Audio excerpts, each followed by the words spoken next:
The knock came just after midnight, sharp and desperate, slicing through the silence of a house that had learned to live with loneliness. Armin Hale froze in the hallway, one hand still on the light switch, his heart already warning him that this night would not end the way it began. Outside, rain hammered the door like a countdown, and behind that door was a truth he could never undo once he let it in. He didn't know who stood there. He didn't know what danger followed them. All he knew was that one decision, one night, was about to test everything he believed about fear, kindness, and survival.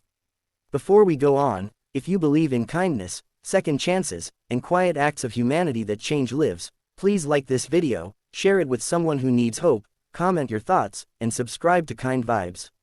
Your support keeps these stories alive. Armin was a single father by circumstance, not by choice. 3 years earlier, his world had collapsed into hospital corridors and unanswered prayers, leaving him alone with his 7-year-old son, Kian, and a grief that never fully slept. Days were spent repairing appliances for neighbors who couldn't afford replacements, nights were filled with reheated dinners and old movies played softly so the silence wouldn't grow teeth. He had learned to be careful, to lock doors early, to avoid trouble, because Kian depended on him. That was why his feet refused to move when the knock came again, louder now, edged with panic. He thought of pretending he hadn't heard it. He thought of danger, of stories on the news, of mistakes that start with sympathy. Then he heard something else beneath the rain, a sound that didn't belong to threats or traps.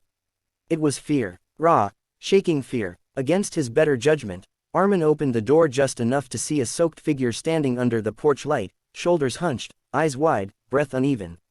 The stranger was a young woman, barely older than 25, wearing a thin jacket torn at the sleeve, her face pale and marked with fresh bruises she tried to hide by turning slightly away.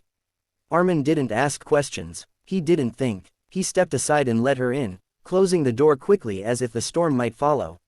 He handed her a towel, pointed to a chair, and kept his voice low so he wouldn't wake Kian. The woman whispered her name was Naira, and that was all she could manage before her body gave into exhaustion. Armin made tea, the same way he always did when life hurt too much, and waited for her breathing to slow. Every instinct told him this was risky, but another voice, quieter, older, reminded him that someone once opened a door for him when he had nothing left. Naira slept on the couch, curled in on herself like a question mark. Armin sat at the kitchen table all night, listening for sirens, footsteps, anything that might confirm his fear. He didn't know that miles away, a search was already tightening. He didn't know that Naira wasn't just running from one violent moment, but from an entire system built to erase people like her. All he knew was that when morning came, Kian would wake up, and the world would expect him to be strong again. When dawn filtered through the curtains, Naira woke with a start, eyes darting around the room. Kian stood in the doorway, clutching his toy car, studying her with the careful curiosity of a child who had learned loss too early. Naira's face softened, and something in Armin shifted.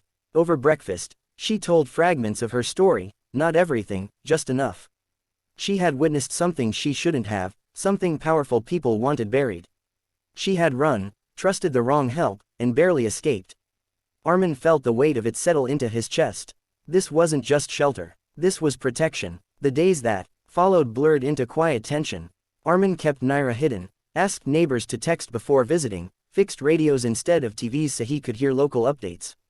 News reports spoke vaguely of an ongoing investigation, of a missing witness. Each time Armin heard the word witness, his stomach tightened. He thought of Kian, of the promise he'd made to keep their life small and safe. Yet every time he looked at Naira, helping Kian with homework, flinching at loud noises, trying so hard not to be a burden, he knew sending her away would be a different kind of danger. The threat arrived on the 4th night, disguised as politeness. A man in a clean coat knocked just after sunset, claiming to be from a utilities company. Armin saw the lie instantly, the shoes too expensive, the eyes too alert. He felt fear like ice in his veins, but he smiled, declined assistance, and closed the door with steady hands. That night, he called an old friend from his past, someone who still believed in justice the way Armin used to. He told the truth, all of it, and finally allowed himself to hope. Help came quietly, not sirens, not headlines. Just unmarked cars, careful plans, and the relief of knowing Naira's testimony would finally be protected. When it was time for her to leave, she hugged Kian with tears in her eyes and thanked Armin in a voice that carried more gratitude than words could hold. Armin watched her go, heart heavy but steady, knowing he had done the right thing, even if it terrified him. Life didn't become perfect. Money was still tight. Grief still visited at night.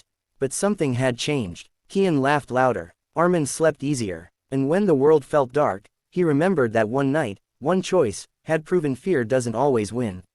If this story touched your heart, please like, share, and subscribe to Kind Vibes. Your engagement helps spread stories of hope and humanity.